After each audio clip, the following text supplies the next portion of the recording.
Bonjour et bienvenue sur Couleur Papier. Je vous retrouve aujourd'hui pour un nouveau projet.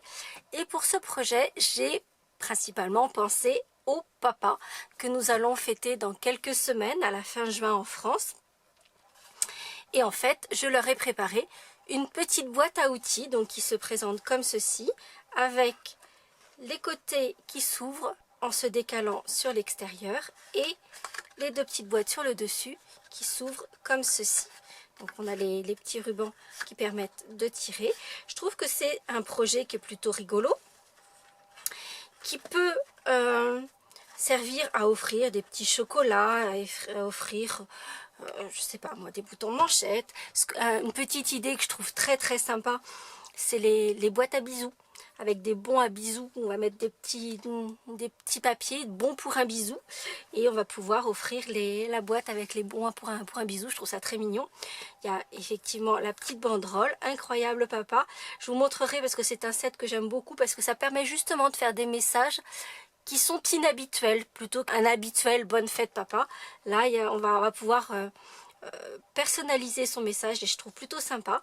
Et donc, on a ici cette boîte à outils, donc avec la partie qui s'ouvre sur le dessus et qui va pouvoir se refermer de la même façon et les parties sur le côté. Et je vous invite à me suivre pour réaliser notre boîte à outils. Vous voyez que celle-ci a bien servi, il y a des taches un peu partout. Le papa n'a pas été très précautionneux. Cette fois-ci, je vais la réaliser en gris, cette boîte à outils. Donc j'ai préparé tous mes petits morceaux de papier. Donc, pour réaliser cette boîte à outils, nous aurons besoin de 3 feuilles de papier A4. Il vous faudra un premier morceau qui mesure 10 pouces sur 8 pouces. 2 morceaux identiques qui mesurent 10 pouces sur 7 pouces et demi. Donc cela, il nous en faudra 2. Et il vous faudra 3 autres morceaux qui sont en fait des chutes. En fait, vous allez avoir ici la partie du bas et ici 2 petites bandes. Et donc, on va garder ces petites bandes et donc les 2 bandes qui se trouvent ici. Donc sur les 2 morceaux identiques, on va garder la petite bande que l'on va retirer sur le côté, donc qui mesure 10 inches également, et une partie du bas que l'on va conserver également. Première étape, nous allons marquer notre papier et comme j'en ai l'habitude, je vais utiliser ma planche de marquage. Contrairement à ce que je fais d'habitude, je vais marquer mon papier avant de le décorer, puisqu'en fait, vous voyez que c'est principalement sur les côtés qu'il va falloir décorer notre papier. Ce qui se passe au fond, on ne le verra pas. Ce qui se passe au fond de ces boîtes-ci, c'est pareil, ça ne se verra pas. Donc, de marquer notre papier avant va nous permettre d'identifier les endroits où il faut qu'on se concentre pour faire la décoration par la suite. Donc sur le plus grand des 3 morceaux, donc celui qui mesure 8 par 10 inches, nous allons marquer notre papier à 1/4. Vous en avez l'habitude, vous retrouvez toutes les mesures sur le blog en cliquant sur la barre d'infos. Je vous mettrai également le lien à la fin de la vidéo. C'est une petite nouveauté que j'ai découverte que je trouve plutôt sympa. Et à 2,5, puis à 7,5 et 8 3/4. Sur le petit côté, on va faire également à 1/4, 2,5, 5,5 et 6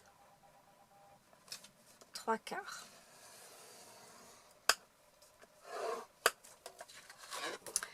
Pour les 2 morceaux identiques qui vont en fait former les 2 caissons qui se trouvent sur le dessus, évidemment ils seront marqués de façon identique. Sur le grand côté, en fait, c'est la même chose que précédemment, donc 1/4, 2,5, 7 et demi et 8 3/4. Sur le petit côté, il vous faudra marquer votre papier à un 1/4, 2 et demi, 4, 5 1/4 et 6 3/4. Et on va refaire exactement la même chose sur le deuxième morceau identique.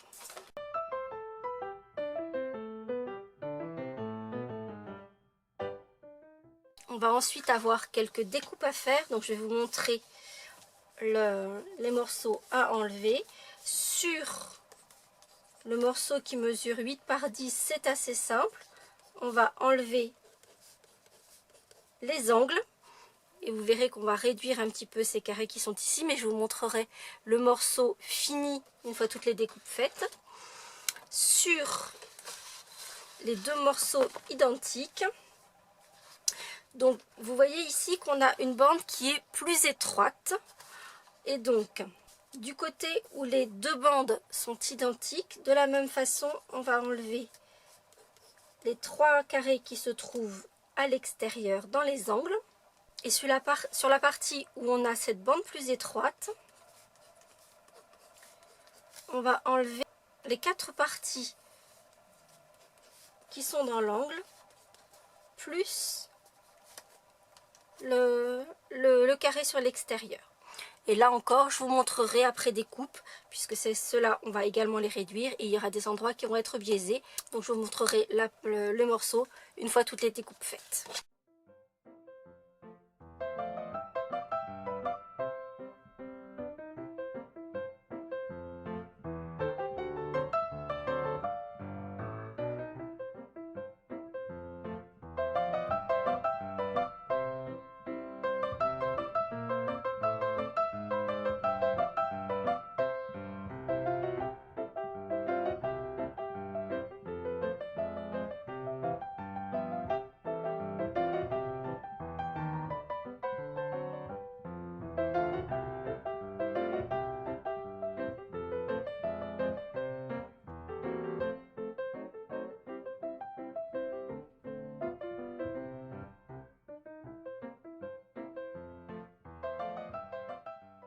Et voici donc les deux morceaux différents que vous devez obtenir. Donc celui-ci est en double exemplaire, c'est pour les petits caissons qui sont sur le dessus, et celui-ci pour le fond de notre caisse à outils. Je vous laisse quelques secondes pour pouvoir voir en particulier où j'ai biaisé les pans de papier. Donc déjà sur l'extérieur, les morceaux qui sont systématiquement à l'extérieur, et puis tous les onglets d'assemblage. Évidemment, vous allez retrouver tout le plan de découpe et de marquage sur le blog et savoir exactement où découper. Une fois que nous avons tous ces morceaux, nous allons procéder à la décoration, et je vais également prendre les petits morceaux supplémentaires que j'ai découpés. Alors pour les grandes bandes étroites, je vais n'en garder qu'une qui va être décorée. La seconde n'a pas besoin de l'être. Je vous explique en fait simplement, c'est que tout, en fait comme vous pouvez le voir, cette boîte est vraiment très solide. C'est simplement, et cela est simplement dû au fait que beaucoup de parties sont doublées. Donc en particulier la lance, donc pour qu'elle soit bien rigide et qu'elle ne se casse pas. Donc c'est la raison pour laquelle on a besoin de ces deux morceaux de papier puisqu'on va doubler notre anse. Mais à l'intérieur, il n'est pas nécessaire de décorer. Donc on ne va décorer que l'extérieur. Ce morceau de papier, cette chute de papier va nous servir à découper toutes les petites charnières qui sont sur les côtés. Donc on va les décorer aussi. Alors pour ces petites charnières, elles aussi sont doublées. Donc de la même façon, il y a un morceau que l'on va décorer, l'autre que l'on ne va pas décorer puisque c'est à l'intérieur. Donc là, de la même façon, il y en a un que l'on met de côté. Et donc, sur les morceaux qui forment les parties principales de notre boîte à outils, en fait, ce qu'il est important qu'il soit décoré, donc vous avez une partie centrale. Et c'est la même chose. Donc ici, on a le fond. Ici, on a un des petits caissons. Donc, à chaque fois, on a une partie centrale qui est le fond de notre boîte. Ce qu'il est important de décorer, ce sont les rectangles, les bandes qui sont autour de cette partie centrale. Ces parties qui sont ici vont revenir à l'intérieur et vont servir à donner à rigidifier, à donner de la raideur à nos boîtes et pour que ça se tienne correctement. Pour les caissons du dessus, de la même façon, il faudra décorer en priorité les rectangles qui se trouvent autour du morceau principal, mais il faudra également décorer ce deuxième morceau à la suite. Donc là, vous avez 3 bandes. Donc la première doit être décorée puisque c'est le pourtour, mais également cette deuxième bande de papier, puisque là, il s'agit du dessus de nos boîtes. Je vais faire dans le même style que ce que j'ai fait ici, c'est-à-dire que je vais tamponner. Alors j'ai utilisé 2 sets de tampons pour la décoration de mes fonds, pour cet aspect un petit peu abîmé, taché. J'ai d'abord utilisé ce set de tampons que je vous ai déjà montré plusieurs fois parce que je l'aime beaucoup, donc qui s'appelle Timeless Texture.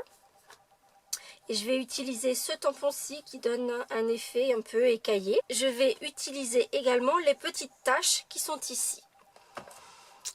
Pour les grosses taches, donc celles qui sont en blanc mais également dans les autres coloris, j'ai utilisé ce set de tampons qui est un set qui est double, donc en fait qui arrive en deux boîtiers, et je vais utiliser, donc qui s'appelle celui-ci Touches of Textures, et je vais utiliser cette grosse tache comme vraiment s'il y avait eu de la peinture qui avait éclaboussé, et donc c'est cette grosse tache que je vais utiliser.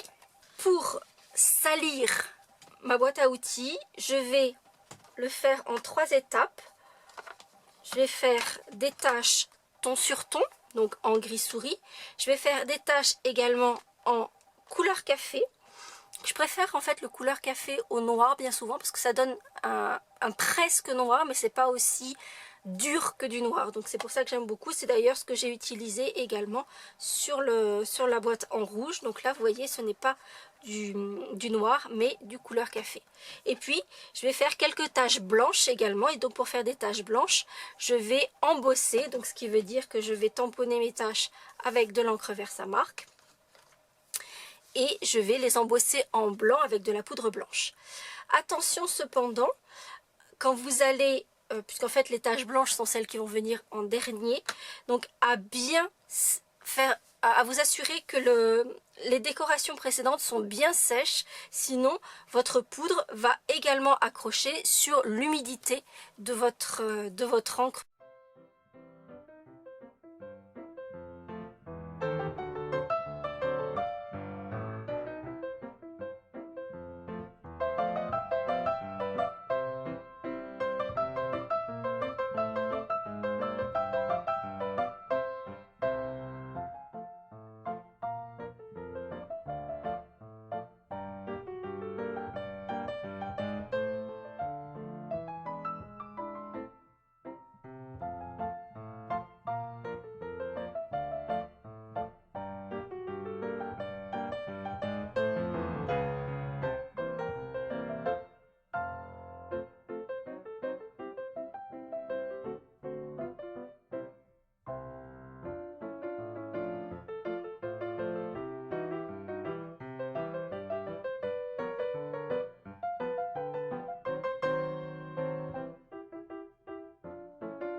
Nous avons à présent tous les éléments de notre boîte à outils, donc les 2 petits caissons qui vont venir sur le dessus avec toutes leurs petites taches. Moi j'aime beaucoup toutes ces petites taches, je trouve ça très rigolo.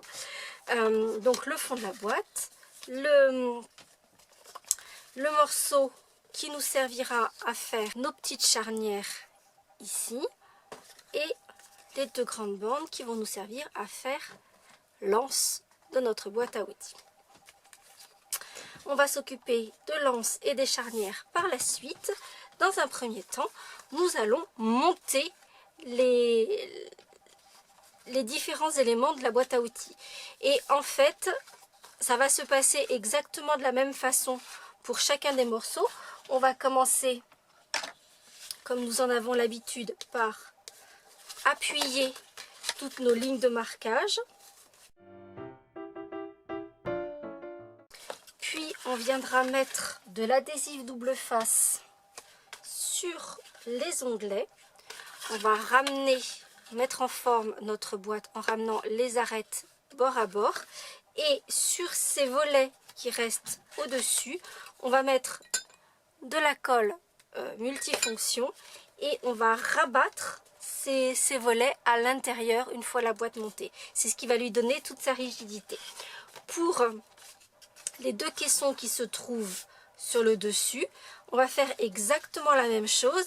La seule chose, c'est qu'ici, il n'y aura pas de doublage de cette partie-ci, puisqu'il y aura le couvercle de ce côté.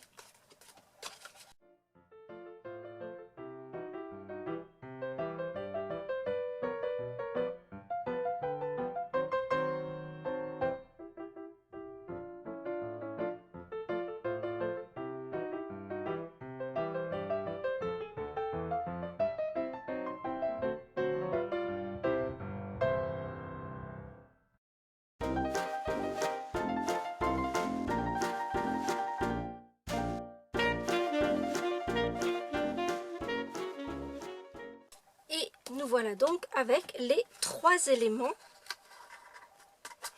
de notre boîte à outils. Donc on a les deux caissons qui vont venir sur le dessus et le caisson du bas. Tout va s'abriquer comme cela.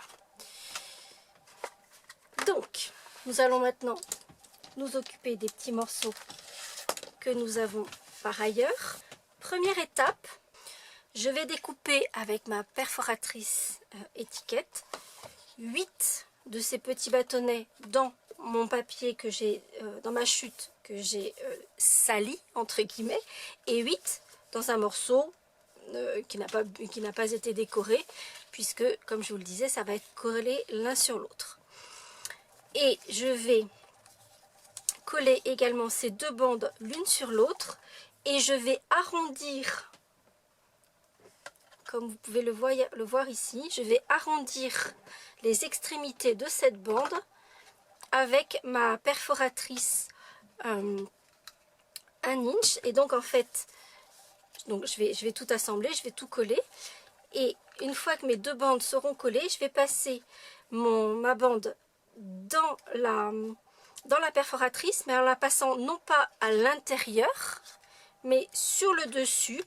Je vais glisser le papier entre les 2 morceaux, donc vous voyez que c'est à l'intérieur, et ensuite je vais perforer. Donc ça veut dire que cette partie-ci ne sera pas perforée et j'aurai juste mon arrondi sur l'extrémité de mon anse. Pour que ces petits éléments ressortent sur le projet, je vais ensuite me munir d'un doigt éponge, de mon encre couleur café, et je vais ancrer les pourtours de l'anse et de chacun de ces petits morceaux.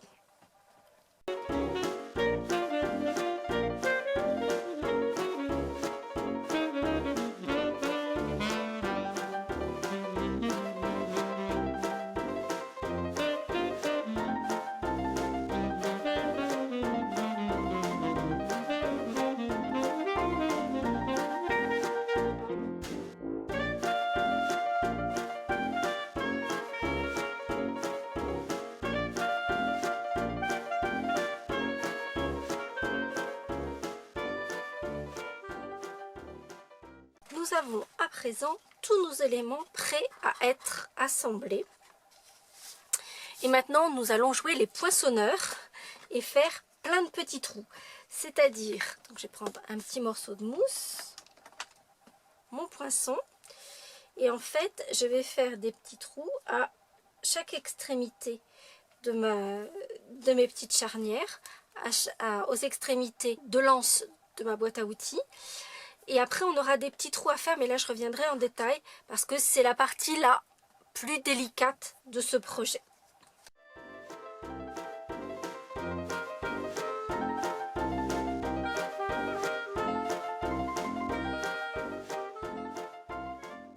Ensuite, il va me falloir des attaches parisiennes. Et je vais placer ces attaches sur mes petits éléments. Alors, quand vous faites vos petits trous, essayez de les faire les plus régulièrement possible pour qu'ils soient tous à peu près à la même distance de l'extrémité de vos petites charnières.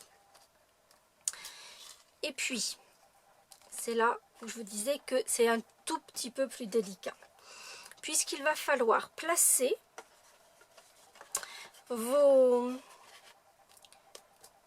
petites charnières sur votre boîte à outils et donc assembler chacun des caissons ensemble.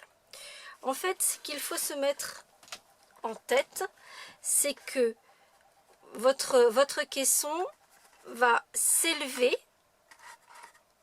pour ensuite redescendre. Et de la même façon, il va redescendre quand il est en position fermée. Et donc, il va vous falloir placer le caisson du bas sur le caisson du haut, comme ceci. Et vous allez faire une petite ligne sur le haut du caisson à 1 cm du petit caisson du haut, à peu près à 1 cm du haut. On ne prendra même pas la peine d'effacer cette ligne, de toute façon ça va passer dans les salissures de notre boîte à outils. Donc je positionne mes deux caissons bien l'un contre l'autre, donc en position fermée. Puis je vais faire un petit trou à moins d'1 centimètre, on va dire peut-être 0,7-0,8 cm. Et je vais faire un second petit trou à environ 1,2-1,3 cm du premier. Donc en partant du fond de votre boîte, là où se trouve la charnière, le couvercle. Et puis, on va pouvoir placer nos deux petites charnières mobiles. Donc vous voyez, il y a 2-3 mm entre les deux qui vont se placer comme ceci. On va remettre notre boîte en position. Et cette fois-ci, on va venir placer nos charnières, nos éléments mobiles en diagonale. Et donc, on va les garder bien parallèles l'une avec l'autre. Et on va repérer où se placent les têtes de nos attaches parisiennes pour faire les deux petits trous. De la même façon, on va reprendre notre petite mousse et notre poinçon pour faire les deux petits trous. Et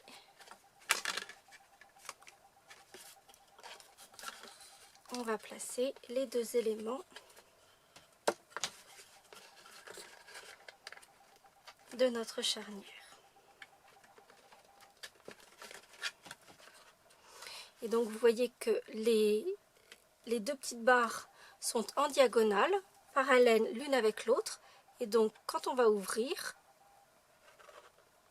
le caisson du haut va faire ce mouvement-ci.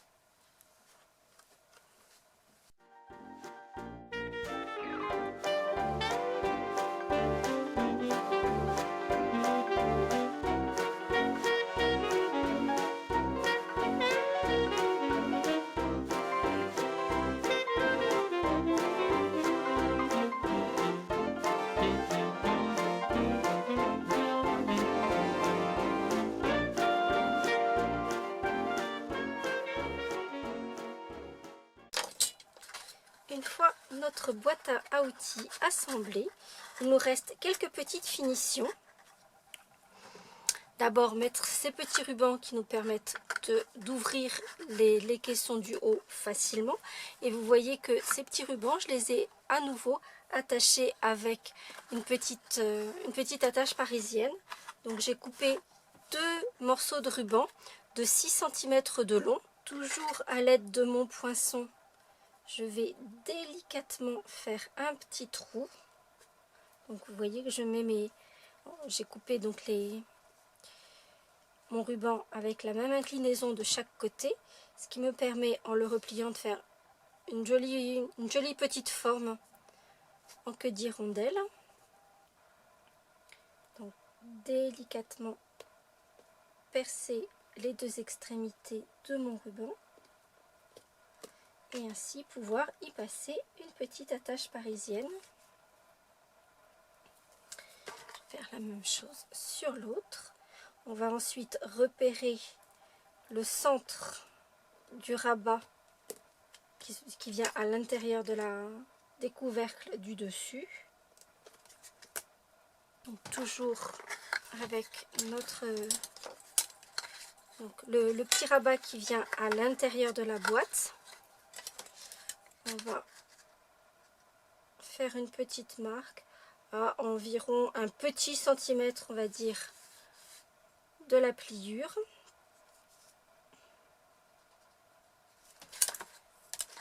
On va faire cette petite marque de chaque côté.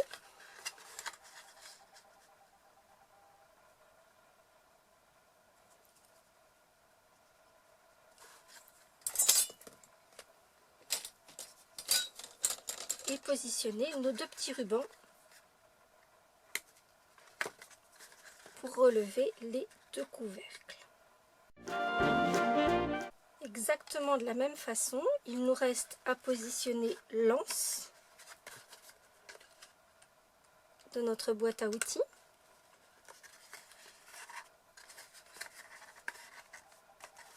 Et donc là, on va faire un petit trou de chaque côté entre les charnières.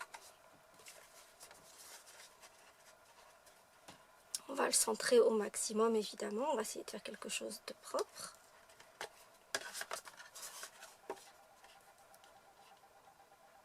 Toujours à un petit centimètre du bord haut.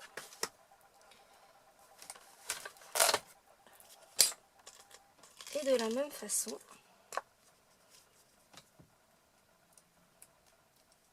positionner notre anse de la boîte à outils.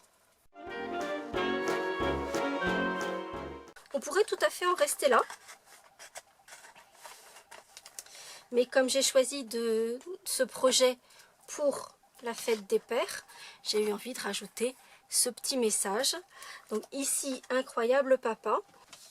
Donc ce message est issu de ce set de tampons qui s'appelle Banderole bavarde et qui est assorti de sa perforatrice.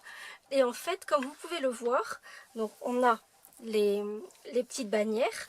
D'ailleurs, vous avez ici le petit tampon qui pourrait venir juste autour ici si vous voulez souligner la perforatrice que l'on a utilisée tout à l'heure. Et on a les 2 bannières sur la perforatrice, donc celle qui est toute simple simplement en courbé et celle avec les rabats.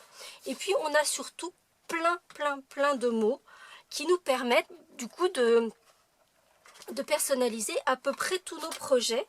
Donc on a des choses aussi diverses que des félicitations, des bénédictions, et puis plein de mots, des adjectifs, on a sœur, frère, papa, maman, ami, fils, fille, enfin voilà. Donc on va pouvoir vraiment personnaliser à l'infini nos projets. Comme sur mon précédent projet, je vais d'abord tamponner ma petite banderole. Donc j'ai choisi celle-ci que je vais tamponner en gris souris.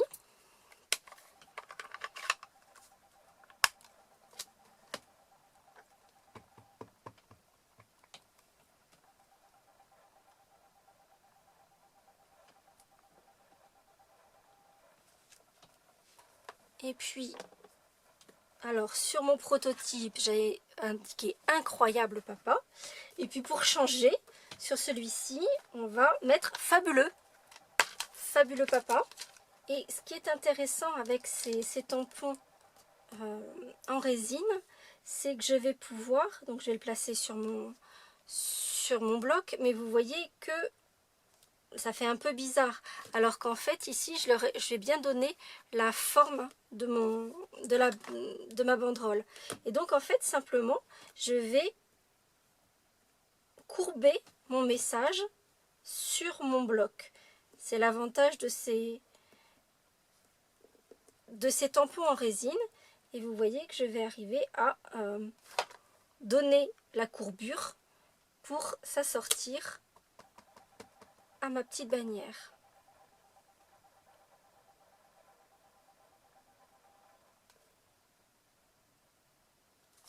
Donc voici mon fabuleux qui va suivre la courbure de ma bannière. Puis on va ajouter le papa. Bon, là le mot est très court, c'est un peu délicat de vraiment le courber, mais on peut toujours essayer.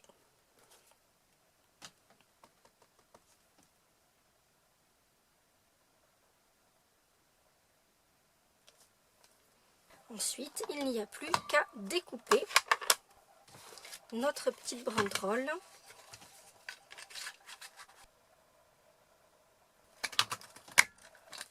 Et la fixer sur notre boîte à outils, juste à l'aide de quelques mousses 3D.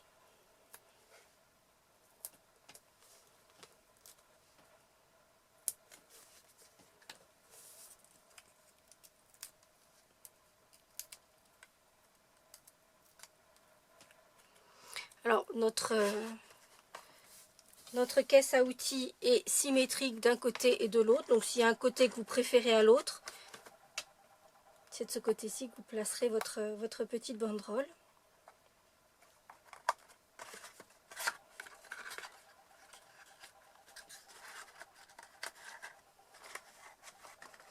Et voici notre boîte à outils, version rouge ou version grise, toujours aussi sale l'une que l'autre, donc avec la petite partie qui s'ouvre sur le dessus et le mécanisme qui s'ouvre de chaque côté. Peut-être pour y mettre des bons à bisous, des bonbons, plein de petites choses que vous voulez offrir à votre papa. Je trouve que c'est aussi un petit objet qui peut être assez décalé pour y ranger par exemple ses boutons de manchette. On fait un peu le grand écart entre la boîte à outils qui est plutôt effectivement les mains sales, etc. et le bouton de manchette très élégant. Je trouve que j'aime bien ce contraste. Si ce projet pour les papas vous a plu, eh bien vous n'hésitez pas à mettre un petit pouce en l'air. Et puis moi, je vous retrouve la semaine prochaine pour d'autres aventures créatives. À très bientôt.